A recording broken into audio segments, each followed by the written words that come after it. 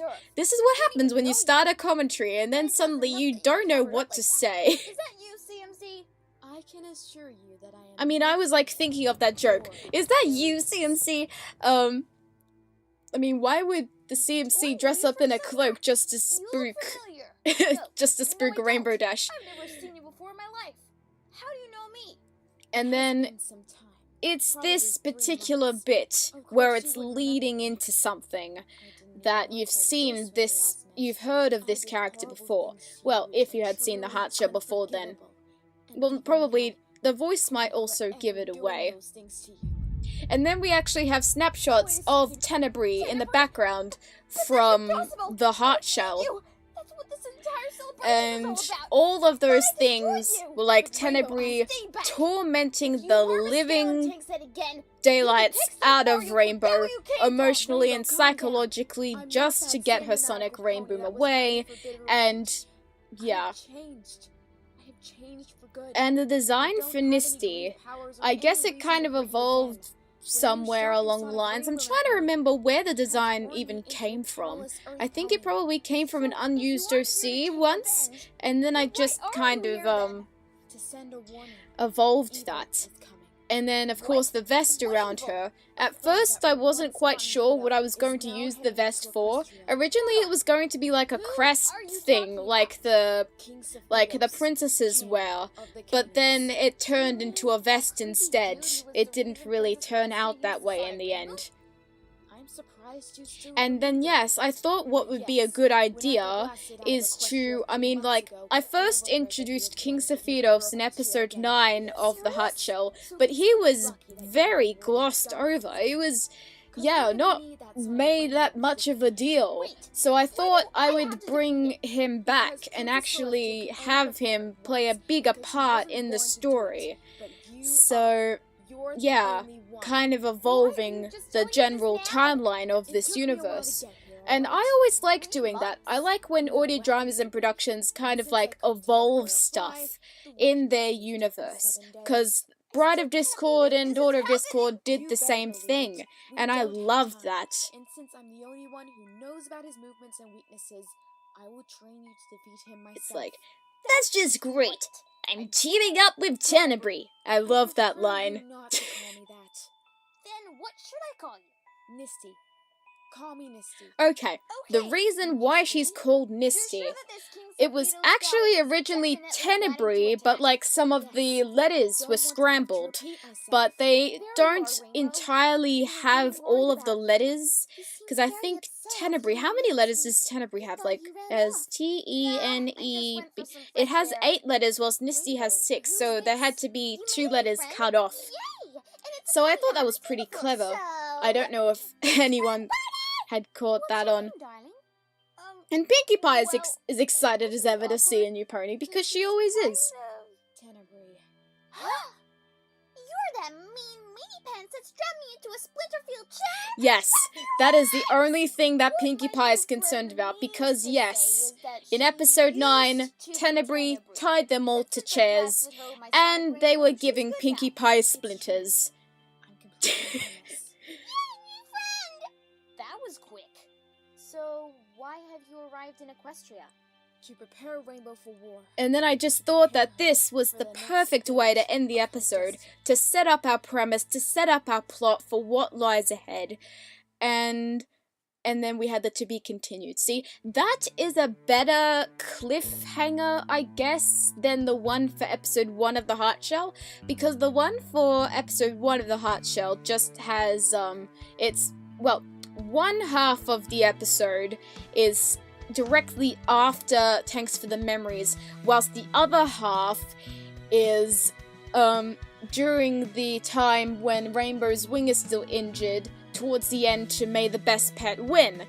So the way it kind of ends isn't really too much of a cliffhanger, I guess. Nothing too much happens in episode 1. I think things start to really go down maybe in episode 2 or 3. Plot-wise, it just kind of started off small and then gradually made itself to something bigger. And I'm pretty much hoping for that to happen in this audio drama too. So yes, music composed by me, because, you know, I'm testing myself. And yes, subscribe to me if you haven't already. I'd really appreciate it. That would be awesome, and I still love that pic that I drew. So yeah, that was my commentary of the first episode of The Color Goddess. Yeah, I was very proud of it. It took about 2 months to prepare it. We started production roughly in January, like shortly after all of the cast members were revealed. It was awesome. I really liked working on that episode, and it just showed how far that I had come since I started doing this sort of thing on YouTube. And spacing the episodes out this time, unlike last time where I had an episode air each month, was probably better as well, because it's quality over quantity this time. So So guys, be hyped for episode 5 of The Color Goddess. That will be coming at some point. I haven't I haven't really organized a date for it yet, but I'm probably guessing late May for its release. I'm still waiting on a couple of voice actors and a couple of artists to send in their scenes. But episode 5 is coming really well, and yeah, very hype-worthy material. I'll probably have a trailer for episode 5 come out sometime in May. Not sure when yet. I will figure that out when I have enough stuff. So, I should probably stop talking now, but thank you all so much for listening to this derp tree do her commentary. And, I will see you all later. Bye! This is MuseScript signing out. The school of friendship is for all of us, a place where we belong, where we all